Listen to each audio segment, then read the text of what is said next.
হে মুসলিম বিশ্বের অন্যতম পরাক্রমশালী সৌদি আরব, আজ তোমরা কোথায়?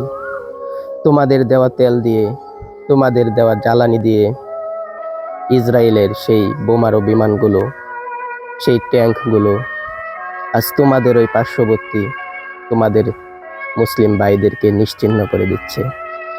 অথচ তোমরা গমে মগ্ন। হে আরব জাতি, তোমরা তো সেই জাতি, তোমরা তো উমর, খালেদ বিন ওয়ালিদ, আলীদের রক্ত তোমাদের শরীরে বয়ে যাচ্ছে। হে আরব জাতি, কেন তোমরা আজ নিশ্চুপ? তোমাদের পার্শ্ববর্তী দেশে, তোমাদের চোখের সামনে গোটা কয়েক ইহুদিরা মিলে তোমাদের ভাইদেরকে নিশ্চিহ্ন করে দিচ্ছে। অথচ তোমরা আমোদ ফুর্তি নিয়ে ব্যস্ত আছো। তোমাদের রক্তে তো সেই ৩১৩ জন বদরি সাহাবী, যারা নিজেদের জীবনের মায়া ত্যাগ করে, সংখ্যাগরিষ্ঠতা না দেখে মাত্র ৩১৩ জন নিয়ে বদরের সেই বিশাল যুদ্ধ জয় করে এসেছিল, তাদের রক্তই তো আজ আরবদের শরীরে বইছে। কেন তোমরা তোমাদের ইতিহাস, ঐতিহ্য সবকিছুকে ভুলে গিয়ে পশ্চিমাদের গোলামি করতে ব্যস্ত আছো? হে পরাক্রমশালী মিশর, তোমাদের প্রতিবেশী দেশ, তোমাদের পাশের দেশে তোমাদের মুসলিম ভাইদেরকে নিশ্চিহ্ন করে দেওয়া হচ্ছে, অথচ তোমরা চুপ করে সেটা দেখতেছ।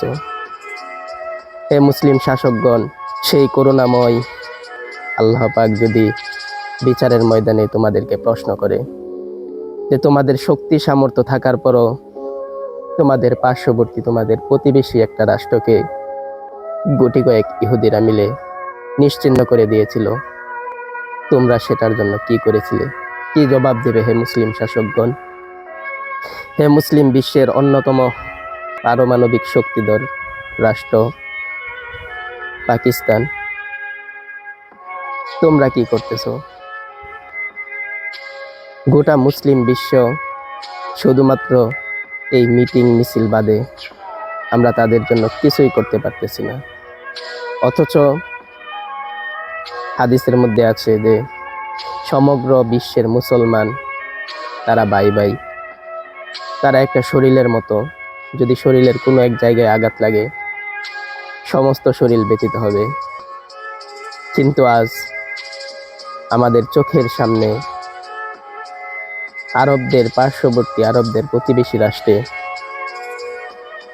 মুসলমানদেরকে নিশ্চিহ্ন করে দেওয়ার পায়তারা চলতেছে, অথচ তারা আমোদ ফুর্তি নিয়ে ব্যস্ত।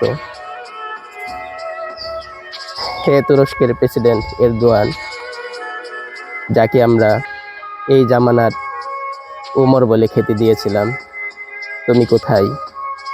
আপনি বিশ্বাস করেন বা না করেন, আপনি আমাকে গালি দিতে পারেন, যা ইচ্ছা বলতে পারেন, কোনো সমস্যা নেই। কিন্তু আমি একবার বলবো, দুইবার বলবো, আমি হাজারবার বলবো, মুসলিম নেতাদের মধ্যে, মুসলিম শাসকদের মধ্যে সবচেয়ে বড় গাদ্দার, সবচেয়ে বড় মুনাফিক এরদোয়ান।